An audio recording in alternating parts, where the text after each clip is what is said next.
空调挂机该怎么拆？空调面板的左下角和右下角这个位置有个凹槽，食指扣在这凹槽里，大拇指压在下面，左右两边都一样，食指用力一抠就开了啊，开了往上一顶啊，就定位了。定位以后，用十字螺丝刀把这个显示面板的这个螺丝松掉，就可以拿下来了。然后我们拆卸这个前面板，左手把这个盖板顶高，右上角这个位置用力向右一拉就开了。我们拉一下看看，啊，这样就开了，前面板就拆出来了。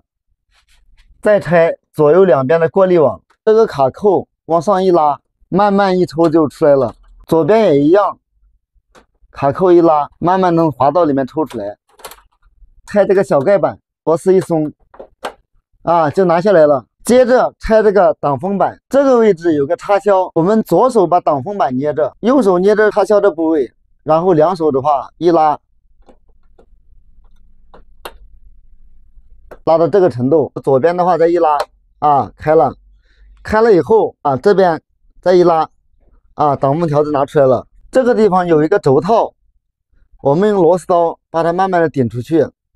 啊，顶出去的话拿下来了，这个东西的话一定要保管好，不然的话掉了没有这个东西就不好了。再来拆这个大外壳，这个外壳有5颗螺丝，我们注意一下，1、2、3、4、5啊，第一个拆下来了，再拆第二个。拆这个螺丝是要把这盖板打开，3个小小的装饰盖板，下来拆了3个螺丝，最后一个螺丝了。下一步看一下，如果这个机子是首次拆卸，那么上面的话是有胶纸的。我们要把胶纸撕下来，要不然的话很难拆掉。右边有一个胶纸，中间有一个胶纸，左边有个胶纸。我们把这3个胶纸撕掉，把中间的地方撕掉。哇，胶纸的话以全部撕掉，然后我们的外壳拿掉。这就拿出来了。下来就是拆空调的这个接水槽。